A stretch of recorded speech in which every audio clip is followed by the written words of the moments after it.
আপনারা জানেন ইতিমধ্যেই রাজ্য সরকার আয়ুষ্মান ভারত প্রকল্প রাজ্যে চালু করেছে, কিন্তু এখান থেকে প্রশ্ন উঠতে পারে পূর্বতন সরকারের আমলে যে স্বাস্থ্যসাথী চালু হয়েছিল সেই স্বাস্থ্যসাথী কি বন্ধ হয়ে যাচ্ছে? আবার পাশাপাশি মুখ্যমন্ত্রীর স্বাস্থ্য বীমা যোজনা এটাও চালু থাকছে আয়ুষ্মান ভারতের সঙ্গে। তাহলে কোনটা কখন কে পাবেন রোগীর পরিবার সরকারি বেসরকারি হাসপাতালে গিয়ে, তা নিয়ে মানুষের একটা প্রশ্ন থাকতেই পারে।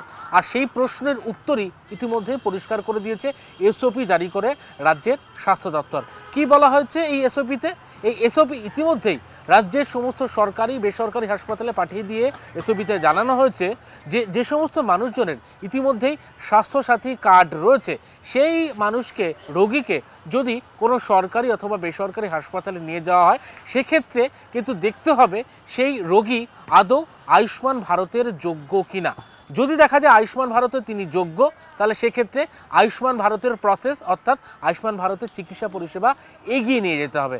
কিন্তু যদি দেখা যায় যে আয়ুষ্মান ভারতের যে প্রসেস এগিয়ে নিয়ে যেতে যে টিএমএস যে পোর্টাল রয়েছে সেই পোর্টালে কোনোভাবে কাজ করছে না, আয়ুষ্মান ভারতের তথ্য পাওয়া যাচ্ছে না, তাহলে সেক্ষেত্রে কী করতে হবে? সেক্ষেত্রে কি রোগীর চিকিৎসা পরিষেবা আটকে যাবে? না, ঠিক তেমনটা নয়। কিন্তু এক্ষেত্রে কিন্তু স্বাস্থ্যসাথী অর্থাৎ পূর্বতন সরকারের আমলে যে স্বাস্থ্যসাথী ছিল সেই স্বাস্থ্যসাথীতে চিকিৎসা পরিষেবা শুরু হয়ে যাবে। এবার প্রশ্ন থাকতে পারে যে রোগী যখন হাসপাতালে যাকে নিয়ে যাওয়া হচ্ছে, নিয়ে যাওয়ার পর যদি দেখা যায় তার আয়ুষ্মান ভারতে তিনি যোগ্য নয়, তাহলে তার ক্ষেত্রে কি হবে? সেক্ষেত্রে কিন্তু একেবারে প্রভিশন দিয়েছে এসওপিতে, যেখানে বলা হচ্ছে সেই রোগীর ক্ষেত্রে একেবারে স্বাস্থ্যসাথীতে পরিষেবা শুরু হয়ে যাচ্ছে। আবার ধরা নেওয়া যাক যে কোনো মানুষ আয়ুষ্মান ভারতের যোগ্য, কিন্তু তার এখনও পর্যন্ত কোনো কার্ড এসে পৌঁছায়নি, ভেরিফিকেশান তা এখনও পর্যন্ত হয়ে ওঠেনি, তাহলে সেই মানুষটির কি হবে? সেক্ষেত্রেও কিন্তু দেখা যাবে স্বাস্থ্যসাথীতে সেই মানুষটি পরিষেবা পাবে।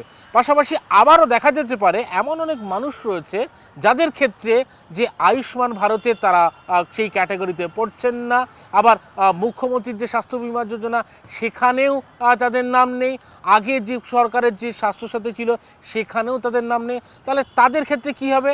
তাদের ক্ষেত্রেও কিন্তু আলাদা করে প্রভিশন দিয়েছে রাজ্যের স্বাস্থ্য দপ্তর। বলা হচ্ছে সেই মানুষকে হাসপাতালে নিয়ে যাওয়ার পর টিএমএস পোর্টালে সংশ্লিষ্ট রোগীর একেবারে আধার নম্বর পুট করে প্রথমত তাকে মুখ্যমন্ত্রীর স্বাস্থ্য বীমা যোজনার যে ফর্ম সেই ফর্ম ফিল আপ করিয়ে একেবারে স্বাস্থ্যসাথীতে চিকিৎসা শুরু করতে হবে।